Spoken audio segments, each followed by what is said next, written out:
Oke, baik. Selamat pagi semuanya. Selamat pagi Pak Wawan, Guntur, dan juga para mahasiswa.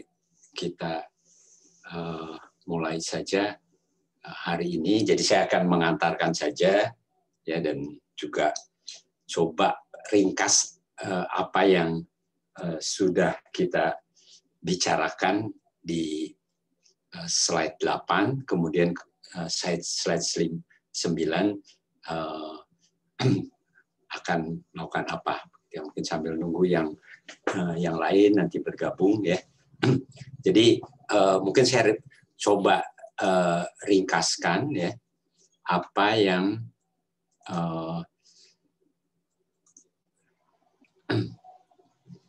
saya ringkas. Jadi di slide 8, ya. Jadi kalau kita bicarakan slide 8, ya, dan kemudian nanti apa keterkaitannya dengan slide 9, ya.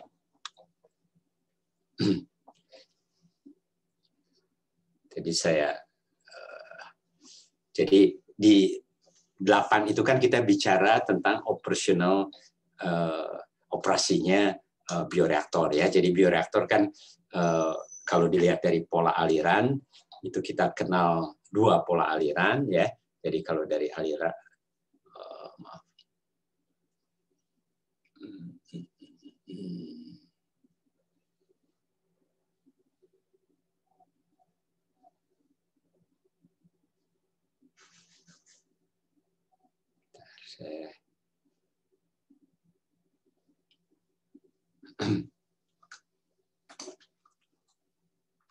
mungkin saya sharing pakai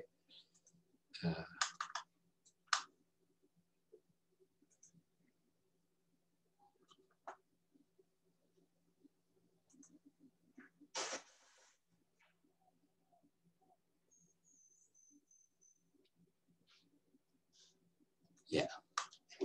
Jadi kalau kita lihat, ya, kan ada aliran itu ada aliran teraduk sempurna atau RTIK, dan kemudian RAS, ya. Ini kalau dilihat dari alirannya. Kemudian kan yang kita bahas itu adalah lebih banyak yang ini, ya, atau CSTR, ya, CSTR. Nah, jadi ini yang kita banyak berkaitan dengan sel, kita bicarakan. Bagaimana dari sini bicara tentang produktivitas, ya, bicara tentang bagaimana substrat akan berkurang, bagaimana sel bertambah, bagaimana produk dan sebagainya, kita bicarakan ini. Nah, kemudian pada bagian 8, slide 8, kita membicarakan operasi dari sistem bioreaktor itu ada beberapa pola, ya, mulai pola batch, pola continue, batch sendiri, terus antara batch dan continue, ya, atau partean dengan continue. Ya, ini juga ada yang diantaranya, yaitu ada fat batch, ya, yang juga bisa digunakan, ya. Nah, kemudian yang continue, ya, ini batch dan continue, apa kelebihan apa kekurangannya itu dibahas di sana. Yang continue itu ternyata bahwa di dalam sistem yang menggunakan sel itu ternyata mengembalikan sel, ya, jadi sel dikembalikan ke dalam. Nah, bagaimana memisahkan selnya ini bisa macam-macam, ya, tekniknya. Jadi membalikkan selnya dikembalikan ke sistem bioreaktor, itu kan mempunyai kelebihan-kelebihan baik dari segi produktivitas terutama. Ya, dalam produktivitas itu akan meningkat. Jadi karena konsentrasi sel di dalam bioreaktor meningkat, produktivitas meningkat, dan terus berkaitan dengan nanti pembentukan produk juga meningkat. Nah, kemudian ini berlaku untuk semua, ya, berlaku untuk bukan cuma RTIK saja, RAS pun sama.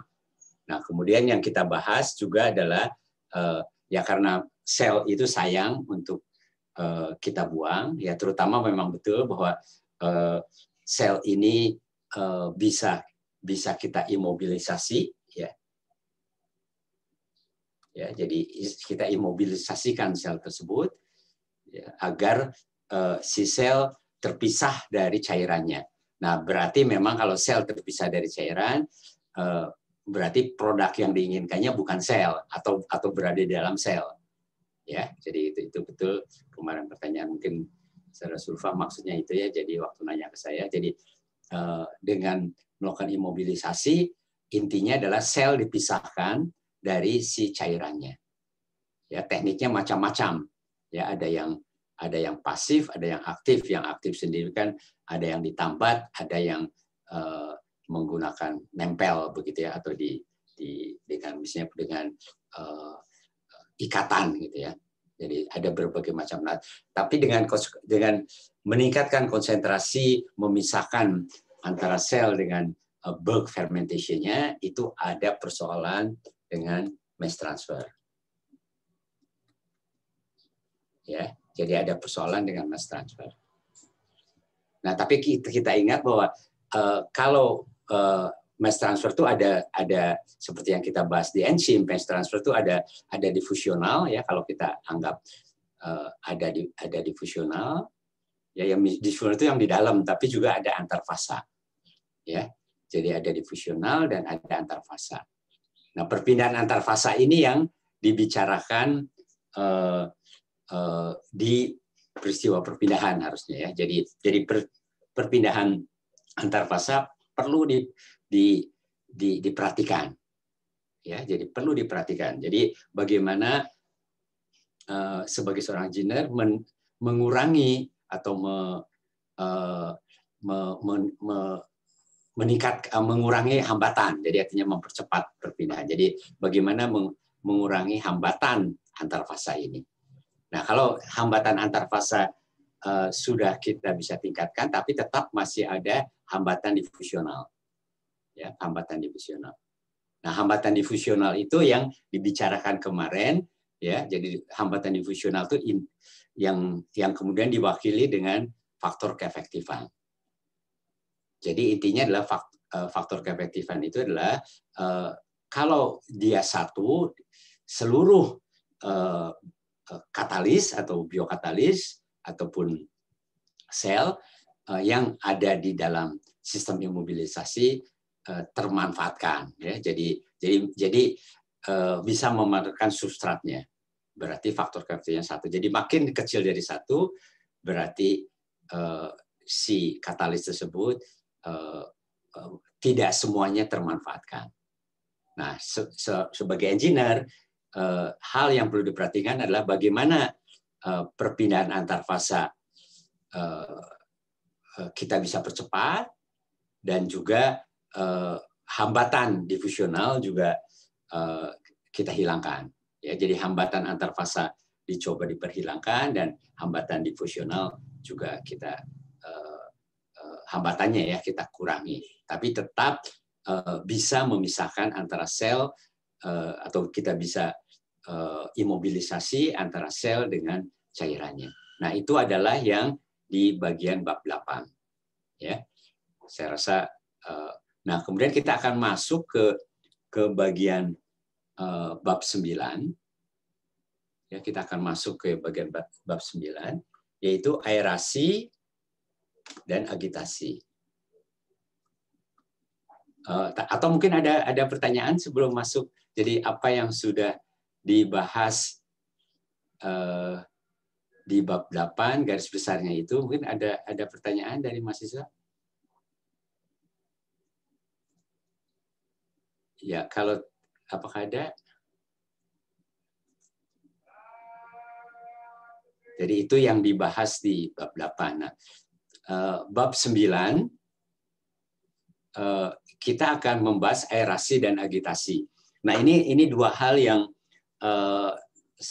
seringkali berkaitan, ya walaupun tidak selalu, tapi seringkali punya keterkaitan yang relatif erat. Gitu ya. Jadi kita tahu aerasi berarti kan memasukkan atau memindahkan oksigen ke dalam selnya. Nah, kalau kita lihat persoalan yang dihadapi itu adalah kelarutan oksigen ini rendah. Ya, jadi kelarutan oksigen di dalam air itu rendah. Ya, kita tahu bahwa pada temperatur sekitar temperatur ruang, kelarutan oksigen itu kalau tekanannya tekanan atmosferik dan kita hanya menggunakan udara, ya, jadi udara kan sekitar mendekati 21% ya dari atmosfer. Kalau tekanannya atmosferik, maka DO itu hanya sekitar 7 mg per liter. Ya, jadi kelarutan oksigen itu rendah di dalam temperatur ruang dan air bersih. Nah, kan kita tahu bahwa media fermentasi itu bukan air bersih. Media fermentasi menambahkan glukosa dan sebagainya, itu menyebabkan kelarutan oksigen jenuh itu lebih kecil dari air bersih. Jadi 7 itu adalah air yang bersih. Jadi kalau ditambahkan media itu menurunkan kelarutan oksigen jenuhnya, ya, di bawah 7. Nah, 7 mg per liter itu kecil sekali. Ya, jadi 7 mg per liter itu kecil sekali. Itu satu, ya. Jadi kelarutan yang relatif rendah. Kemudian oksigen kan harus kita pindahkan, masuk dulu ke fasa cairannya. Dari fasa cairan nanti kalau ini ada selnya, ya, berarti nanti ada perpindahan antar fasa. Dulu ada lapisan film dan kemudian ada difusional.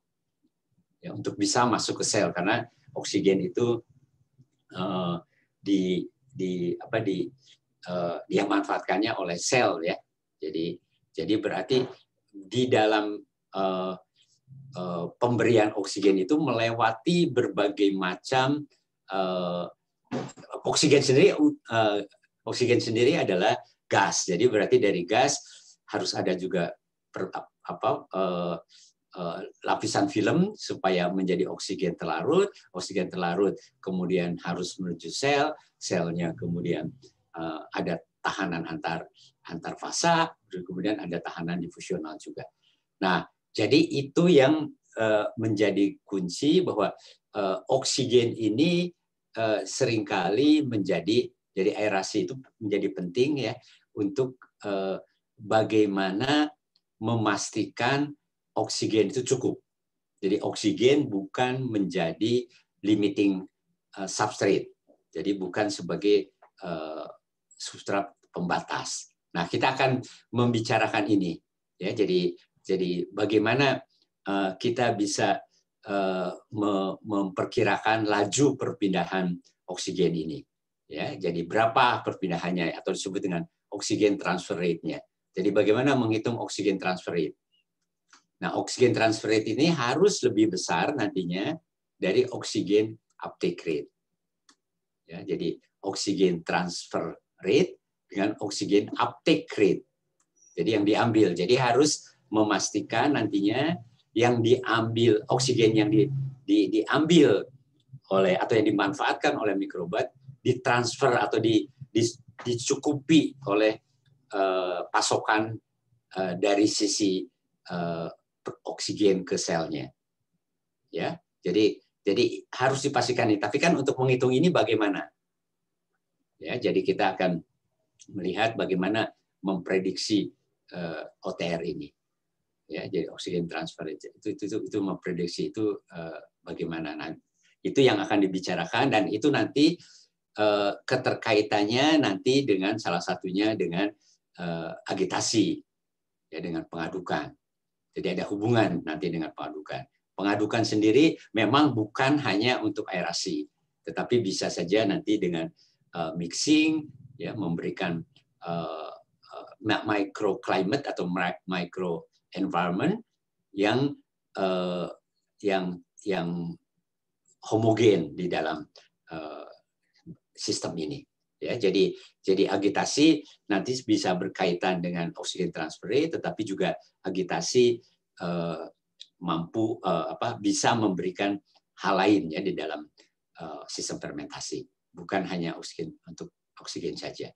Nah, memang bahwa kebanyakan nanti persamaan untuk pada intinya nanti adalah menebak ini memang nantinya banyak yang arahnya menjadi persamaan empiris, ya karena kan cara mengaduk, cara memberikan oksigen, ya metode-metode memberikan oksigen itu bisa berbagai macam metode, ya, termasuk nanti dibantu oleh aerasi, ya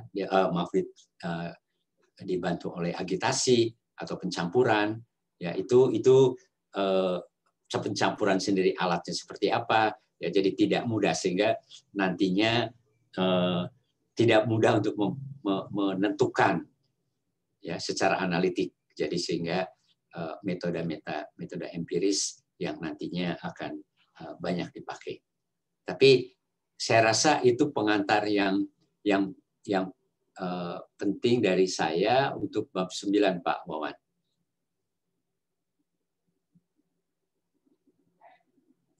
Baik, terima kasih Pak Chandra. Dari mahasiswa, apakah ada yang mau ditanyakan dulu? Silahkan. Ya, mungkin dari bab 8 atau bab 9 ada yang ingin ditanyakan. Sambil menunggu, saya izin share slide ya Pak. Ya.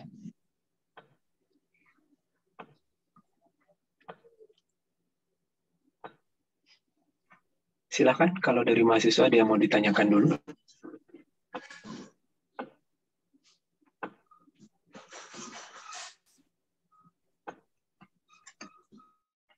Tidak ada.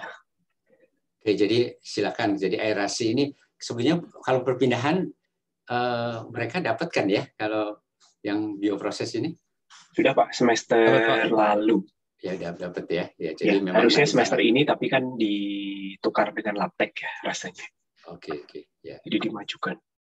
Oke, ya malah bagus kalau sudah dapat, jadi lebih bisa dipahami. Gitu. Silakan Pak. Oke, baik. Terima kasih Pak Chandra. Jadi saya lanjutkan. Jadi materi hari ini kita akan membahas terkait aerasi dan agitasi. Tadi sudah dijelaskan oleh Pak Chandra bahwa sebetulnya kenapa di bioreaktor ya, pada khususnya adalah di bioreaktor itu diberikan aerasi dan juga agitasi ya, aerasi dan pengadukan. Ini karena pada dasarnya karena kita menggunakan sel sebagai biokatalis, kemudian sel ini dia butuh oksigen ya, kalau sifatnya adalah sel yang anaerobik, maka kebutuhan oksigen oleh sel ini perlu selalu untuk dicukupi ya. Jadi pemanfaatan oksigen itu harus selalu, pemanfaatan oksigen oleh sel itu harus selalu tercukupi. Jadi tidak boleh sampai perpindahan oksigen dari udara ya, dari bentuk gas menjadi bentuk terlarut di dalam medium itu kurang dari kebutuhan dari pertumbuhan si sel. Karena kalau kurang, maka laju pertumbuhan si sel tadi itu akan menjadi dibatasi oleh konsentrasi oksigen, atau oksigen akan menjadi substrat pembatas pertumbuhan. Nah, karena kelarutan oksigen jenuh di dalam cairan itu rendah ya dibandingkan kelarutan substrat yang lain, misalnya glukosa gitu ya, maka kalau oksigen menjadi substrat pembatas, efeknya adalah pertumbuhan sel itu menjadi sangat-sangat lambat. Ya. Nah, kita sudah belajar terkait kinetika pertumbuhan sel, di mana pertumbuhan sel itu sangat bergantung pada peristiwa perpindahan yang ada di sistem biologi sel. Salah satunya tadi ya, pemanfaatan oksigen. Nah, kalau kita mengoperasikan bioreaktor dengan skala yang besar, ya, karena kita kan bicara skala industri ya, skala yang produknya itu visible secara ekonomi. Salah satu caranya adalah dengan menggunakan skala yang relatif besar. Artinya, kita menyelenggarakan reaksi pada reaktor yang ukurannya relatif besar. Nah, kalau kita menggunakan reaktor yang skalanya besar, ini hambatan perpindahan ya, walaupun mungkin selnya tidak diimobilisasi. Kalau diimobilisasi itu jelas ya, ada hambatan perpindahan akibat sistem imobilisasi yang kita terapkan. Tapi walaupun si sel itu tidak kita imobilisasi, tapi kalau Anda menggunakan reaktor yang volume kerjanya besar, Anda bandingkan misalnya Anda mau menumbuhkan sel yang aerobik gitu ya, aerobik pakai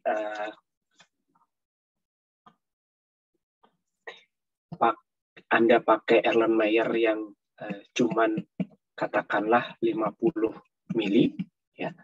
Ini kalau selnya adalah sel aerobik, untuk memastikan pertumbuhan baik kan berarti Anda harus memastikan semua medium itu tersuspensi dengan baik dan oksigennya juga terdifusikan dengan baik. Nah, kalau jadi ada dua ya, jadi mediumnya maupun oksigennya.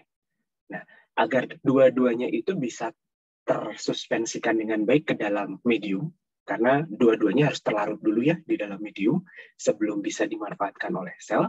Kalau volume kerjanya itu hanya 50 mili atau mungkin hanya 50 mili, ini kan Anda cukup tambahkan magnetic stirrer gitu ya. Magnetic stirrer Anda aduk, itu mediumnya akan sudah bisa bercampur dengan baik. Bisa terlarut dengan baik, udaranya pun dengan memanfaatkan udara permukaan, Anda bisa mendifusikan oksigen yang ada di udara permukaan tadi masuk ke dalam cairan dengan baik, tanpa adanya aerasi. Jadi hanya diaduk, itu sudah bisa melarutkan baik medium maupun oksigen. Kalau katakanlah Anda kerja dengan volume yang lebih besar, misalnya 1 liter gitu ya. 1 liter Anda untuk memastikan pengadukannya bisa atau mediumnya bisa tersuspensi atau terlarut dengan baik, Anda tambahkan pengaduk. Bentuknya batang pengaduk yang dilengkapi dengan motor misalnya. Ya, agar pengadukannya lebih baik. Kalau tadi yang skala 50 mili mungkin cukup dengan magnetic stirrer. Nah, kalau seperti ini mediumnya bisa tersuspensi atau terlarut dengan baik. Tapi mungkin udara tidak bisa terdifusi dengan baik kalau hanya mengandalkan udara permukaan. Jadi di sistem yang 1 liter, nah Anda bisa menambahkan aerator gitu ya. Jadi nanti udaranya diaerasi.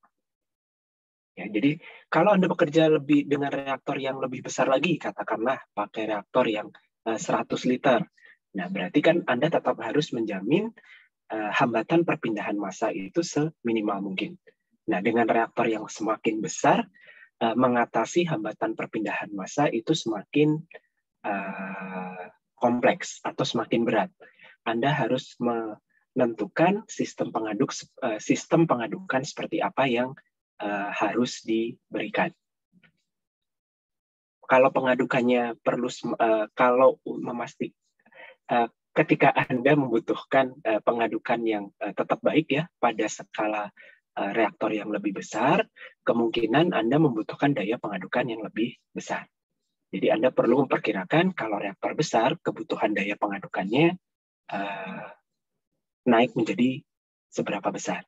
Kemudian juga aerasi, bentuk aerasinya perlu seperti apa, agar tadi ujungnya adalah agar baik medium maupun oksigen itu bisa terdifusi, terlarut dengan baik di dalam cairan.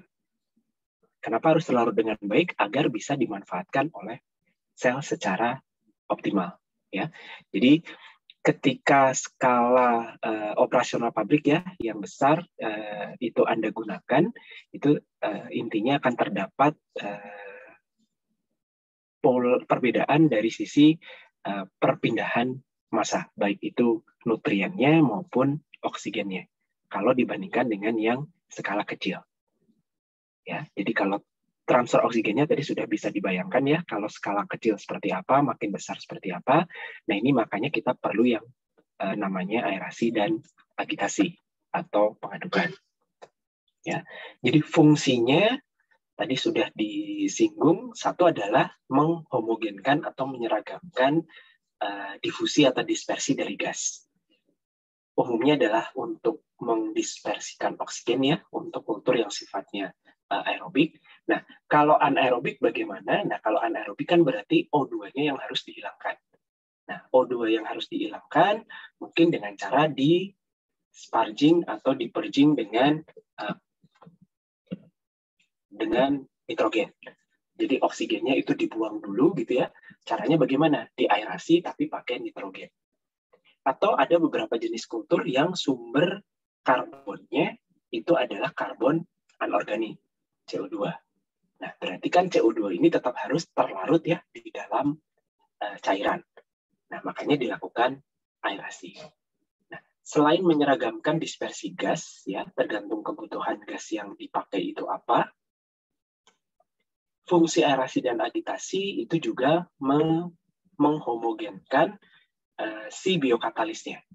Dalam artian mensuspensikan sel ataupun enzim di dalam reaktor dengan baik. Ya, menjaga, ini karena sel maupun enzim itu kan padatan ya. Jadi partikel padat ini agar tersuspensi dengan baik, maka diaduk dan diaerasi.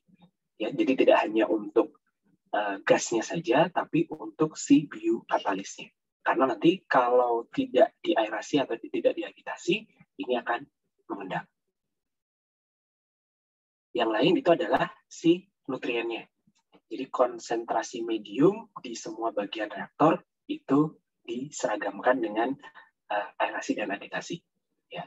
Karena kalau tidak ya berarti akan ada gradien konsentrasi ya. Dalam waktu yang sama mungkin bagian bawah reaktor atau tengah reaktor atau bagian atas reaktor itu beda konsentrasi mediumnya. Tidak seragam. Kalau tidak seragam, ya efeknya pertumbuhan selnya di bagian-bagian reaktor itu menjadi tidak seragam. Nanti efeknya produktivitas akan turun. Oke. Fungsi yang lain adalah menyeragamkan kondisi lingkungan. Kondisi lingkungan ya menyeragamkan panas, karena kan fermentasi itu secara umum itu adalah bersifat eksotermik. Jadi ada panas yang dilepas. Nah, kalau tidak diaduk atau tidak dibantu dengan aerasi dan pengadukan, maka akan ada gradien panas. Ya, sama seperti yang gradien konsentrasi tadi ya.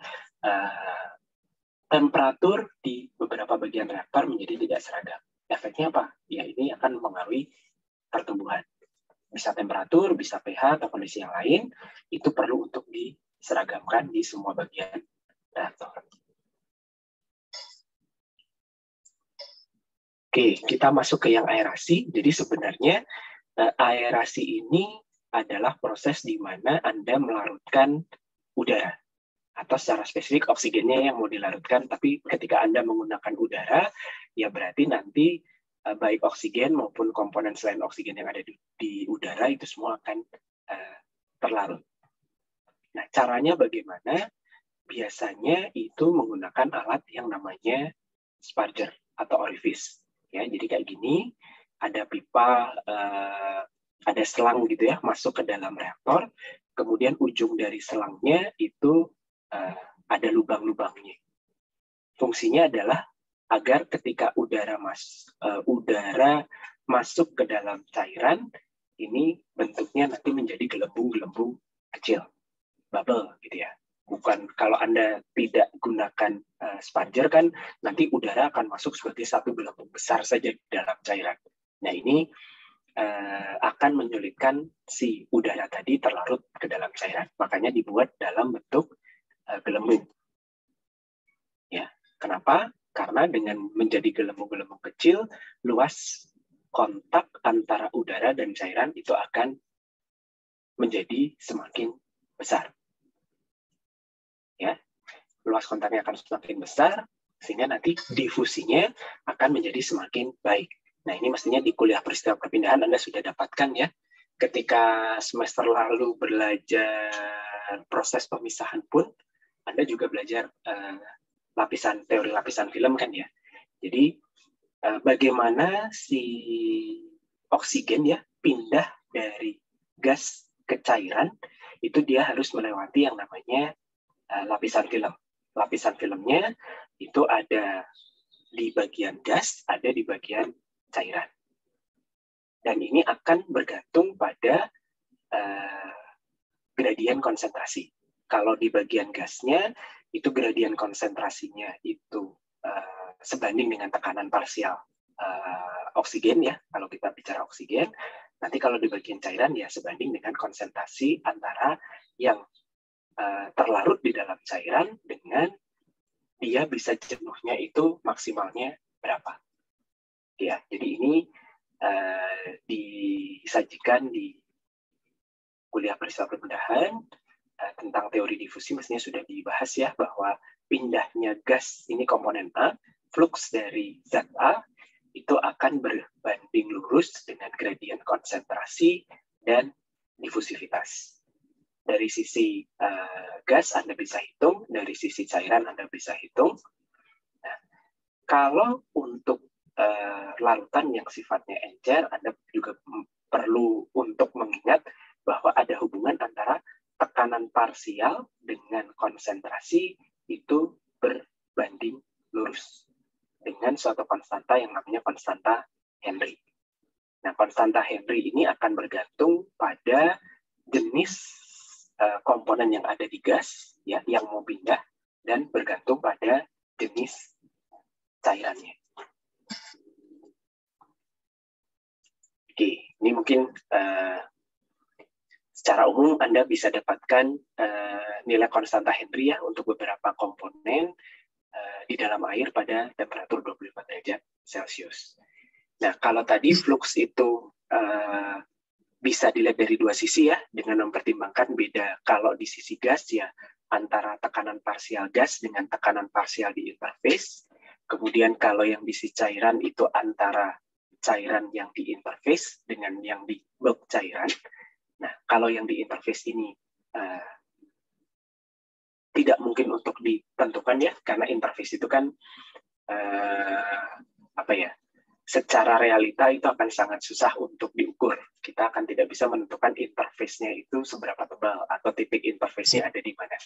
Nah, maka konsentrasi atau pindahnya komponen oksigen, atau di sini adalah komponen A, itu Anda bisa hitung dari flux overall. Ya. Di mana ini akan mempertimbangkan tadi konsentrasi jenuh dari komponen A di dalam cairan dan konsentrasi yang terlarut di dalam cairan. Jadi ini jenuhnya, ini yang aktualnya. Artinya apa? Selama zat A ya, selama zat A itu belum jenuh di dalam cairan, maka Anda masih bisa memindahkan zat A dari gas ke dalam cairan. Nah, konsentrasi jenuh ini akan dipengaruhi oleh apa? Ada yang masih ingat?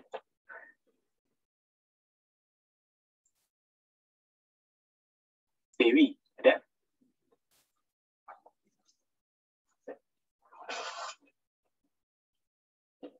Halo?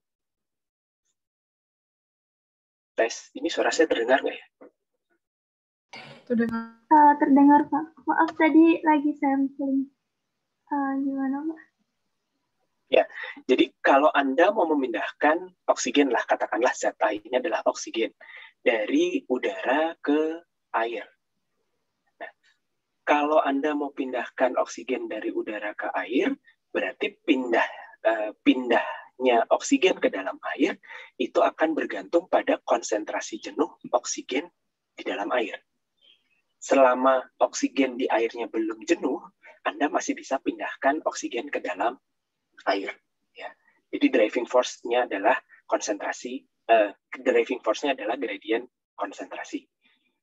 Nah, artinya apa? Ketika Anda bisa menaikkan konsentrasi jenuh dari oksigen di dalam air, maka akan semakin banyak oksigen yang bisa terlarut di dalam air. Nah, bagaimana cara Anda bisa menaikkan konsentrasi jenuh oksigen di dalam air? Apa yang bisa Anda lakukan?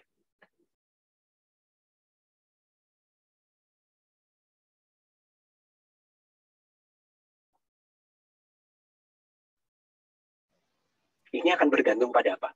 Konsentrasi jenuh itu bergantung pada? Bergantung pada penyerapan O2 O2 terhadap sel. Nah, jadi ini coba diingat lagi di kuliah peristiwa perpindahan atau di proses pemisahan sudah pernah dijelaskan ya. Seberapa jenuh suatu komponen yang bisa terlarut di dalam air ya, katakanlah oksigen. Seberapa jenuh oksigen yang bisa terlarut ke dalam air itu dipengaruhi apa? Tadi sudah disinggung oleh Pak Chandra sebetulnya.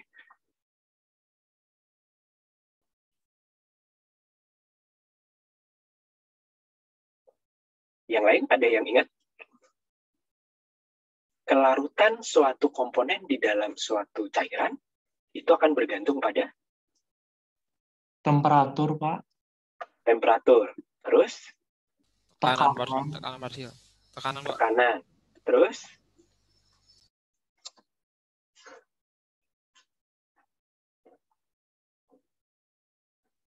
Satu lagi apa? Kalau Anda mau menaikkan kelarutan, temperaturnya Anda naikkan atau turunkan? Turunkan. Temperatur diturunkan. Tekanan? Dinaikkan. Ya, dinaikkan. Satu lagi apa?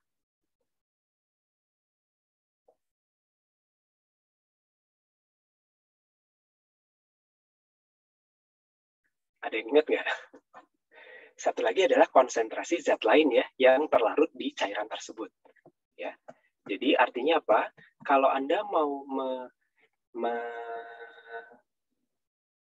menaikkan atau Anda ingin menambah kelarutan dari oksigen, ini Anda bisa turunkan temperatur, bisa naikkan tekanan ya, menaikkan tekanan atau menaikkan tekanan parsial dari oksigen.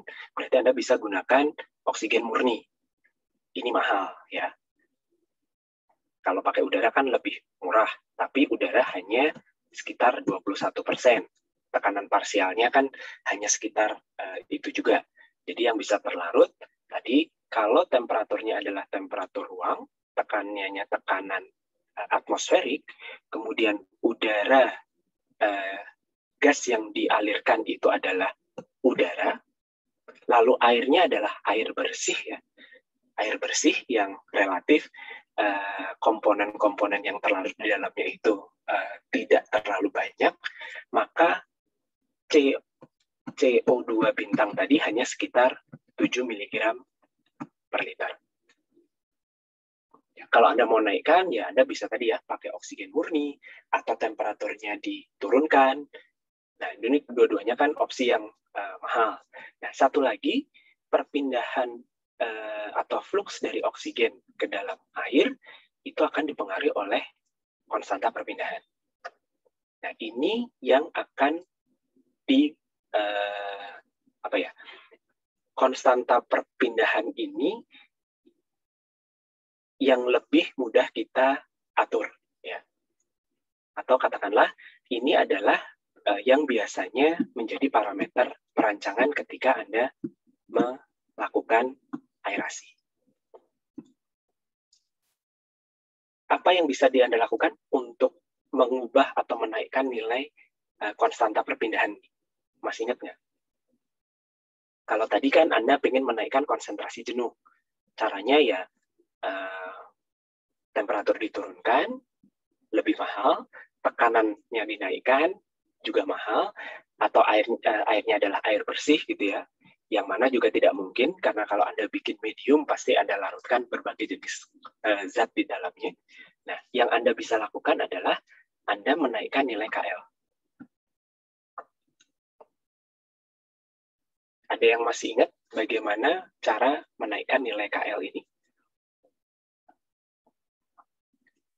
Moza ada?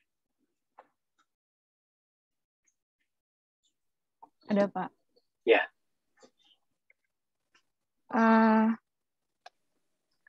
Mungkin konsentrasinya, Pak. Konsentrasi apa?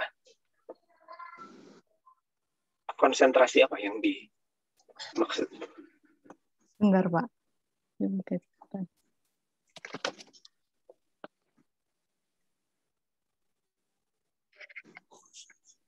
Ya, jadi kalau Anda, kalau fluxnya mau dinaikkan, kan Anda bisa menaikkan CA bintang. CA bintang tadi sudah dibahas ya. Hampir tidak mungkin untuk dilakukan. Mungkin, tapi biayanya mahal. Ya. Atau menaikkan KL.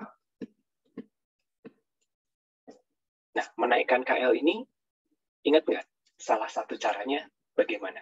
Menaikkan KL itu adalah menaikkan difusivitas atau kecepatan perpindahan si gasnya. Jadi menjadi lebih cepat. Pindahnya menjadi lebih baik. Caranya bagaimana?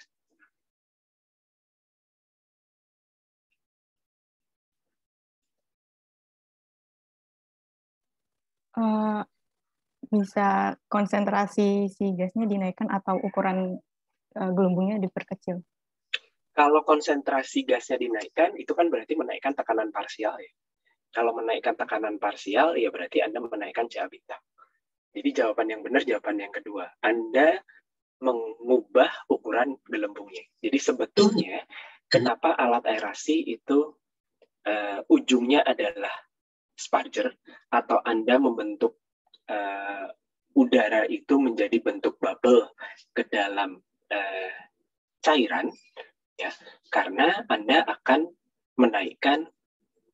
Anda ingin menaikkan difusinya, ya. Jadi dengan cara memperluas kontak antara gas dengan cairan, sebetulnya ujungnya Anda menaikkan KL. Ya. Semakin baik alat aerasi yang Anda gunakan, artinya ya semakin tinggi nilai KL yang bisa diberikan. Oke, sampai di sini ada yang mau ditanyakan dulu? Atau ada yang mau ditambahkan dari Pak Chandra? Silakan, Pak.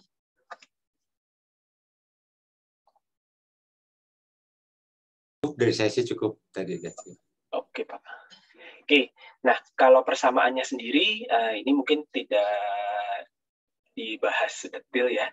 Jadi Anda bisa hitung hubungan antara konsentrasi jenuh dengan tekanan parsial menggunakan hukum Henry. Kemudian perpindahan itu kan bisa dihitung sebagai flux ya. Jadi kalau flux itu berarti perpindahan per luas area. Nah, kalau sebagai laju perpindahan per unit volume reaktor, jadi biasanya NA itu adalah laju perpindahan komponen A per unit volume reaktor. Nah, ini berarti perlu dikalikan A kecil. Jadi A kecil Anda masih ingat ya, A kecil itu adalah rasio antara luas penampang keseluruhan bubble tadi ya, total bubble. Jadi katakanlah Anda menghasilkan 1000 bubble gitu ya, dengan luas penampang masing-masing 1 cm persegi. Jadi ya 1000 kali 1 cm persegi. Jadi luas penampang totalnya per volume reaktor. Ini mirip ketika kita belajar absorpsi ya. Jadi absorpsi itu kan berarti Anda ingin menyerap suatu komponen di dalam gas menggunakan cairan, ya kan sama ya, konteksnya sama. Jadi yang perlu Anda rancang itu adalah perpindahan difusinya, kontak perpindahan. Karena dari sisi konsentrasi jenuh dari si komponen yang mau Anda pindahkan di dalam cairan, ini relatif sudah tidak bisa diutak-atik. Bisa Anda naikkan, tapi perlu effort yang tinggi. Ya. Jadi yang bisa Anda rancang atau yang bisa Anda optimalkan itu adalah perpindahannya. Semakin baik perpindahannya, semakin tinggi nilai KLA-nya, maka akan semakin banyak oksigen yang bisa Anda pindahkan ke dalam cairan. Ya. KLA ini adalah koefisien perpindahan massa volumetrik ya. Nah, ini Anda bisa rancang, Anda bisa tentukan, ini yang nanti akan menentukan seberapa baik perpindahan si oksigen tadi. Oke, kemudian terkait perpindahan oksigen, jadi pada reaktor yang diaerasi dengan udara, maka tadi sudah disebutkan ya, si oksigen di udara itu akan pindah dari gas, ya, dari gas ke dalam cairan, kemudian akan pindah dari cairan ke dalam sel, ya, karena akan dimanfaatkan oleh sel. Sehingga molekul gas ini akan melewati serangkaian hambatan, ya, jadi akan dipengaruhi oleh beberapa komponen, misalnya hidrodinamika gelembungnya, di mana ukurannya, kemudian berapa jumlahnya, kemudian seberapa cepat dia lewat di dalam reaktor, ya. Karena kalau si gelembung ini lewat sangat cepat, kan tentunya tidak akan bisa dimanfaatkan secara optimal oleh si selnya. Terus tadi ya, temperatur ya tentunya akan mempengaruhi kelarutan maksimal dari si oksigennya. Kemudian aktivitas dan densitas sel. Jadi ini akan mempengaruhi seberapa banyak atau seberapa cepat, ya, lebih ke seberapa cepat pemanfaatan oksigen oleh selnya, atau nanti akan mempengaruhi yang namanya tadi oksigen uptake rate. Ya, kalau ini nanti akan mempengaruhi nilai KLA-nya. Kalau temperatur berarti akan mempengaruhi CA bintangnya, gitu ya. Komposisi larutan itu juga akan mempengaruhi CA bintang, karena semakin banyak zat lain yang terlarut, maka konsentrasi oksigen jenuh yang bisa terlarut itu akan semakin berkurang. Lalu fenomena yang terjadi di lapisan interfasa ya tentunya juga akan mempengaruhi perpindahannya. Ya, jadi tantangan inilah yang harus bisa diatasi oleh seorang engineer ketika Anda mau menyelenggarakan reaksi, ya, sebetulnya tidak hanya reaksi bioproses saja, ya, termasuk reaksi kimia biasa. Ketika volumenya semakin besar, kemudian Anda butuh untuk mentransfer oksigen atau komponen tertentu dari gas ke cairan, ini akan ada tantangan dari sisi ini. Nah, kalau Anda menggunakan biokatalis, ya ada tambahan dari sisi kebutuhan oksigen si selnya, atau yang disebut dengan oksigen uptake rate-nya. Oke, ada pertanyaan dulu sampai di sini?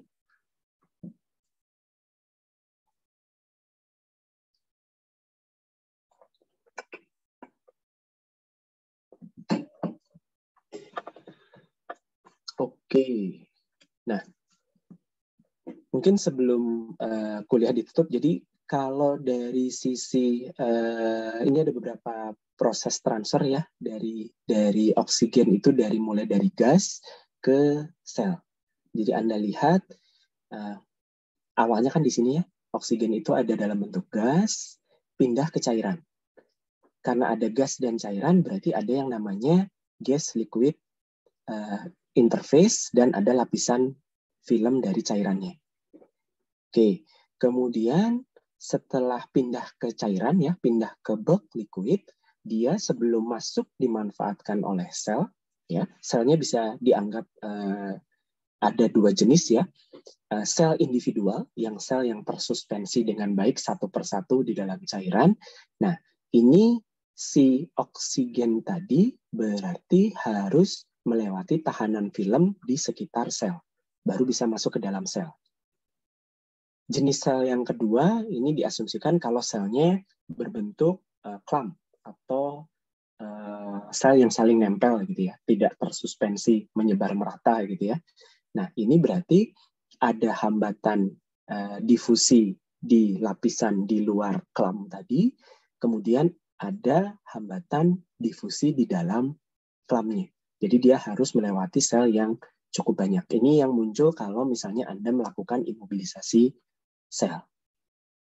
Nah, dari sini kalau Anda lihat kondisi realnya kan cukup banyak hambatan, ya, yang bisa dialami oleh si oksigen.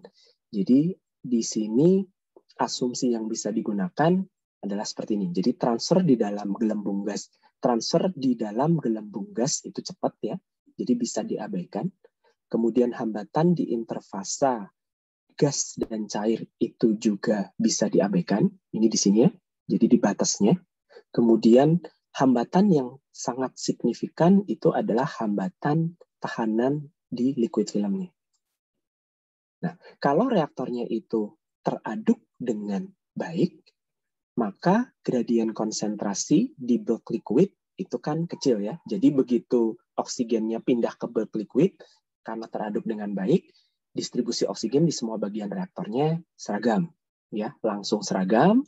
Nah, kemudian hambatan di liquid film di sekitar sel itu juga bisa diabaikan karena ukuran selnya itu jauh lebih kecil daripada ukuran gelembung gas dan ketebalan lapisan filmnya itu jauh lebih tipis, gitu ya. Hambatan di interfasa juga bisa diabaikan. Nah, kalau selnya itu bergerombol atau yang terimobilisasi yang membentuk klam, nah, hambatan yang cukup signifikan juga adalah hambatan difusi intrapartikel atau antar partikel.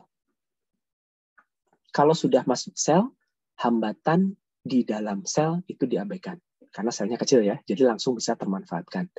Jadi secara kesimpulan, yang menjadi penentu atau yang signifikan untuk diperhatikan itu adalah tadi ya, pindahnya si gas ke bulk liquid karena ada tahanan film dan masuknya si gas itu ke dalam sel kalau selnya bentuknya terimobilisasi karena dia ada tahanan difusi.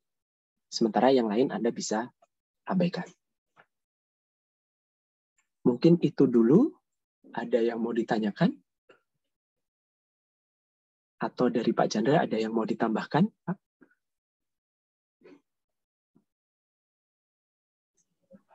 Enggak, saya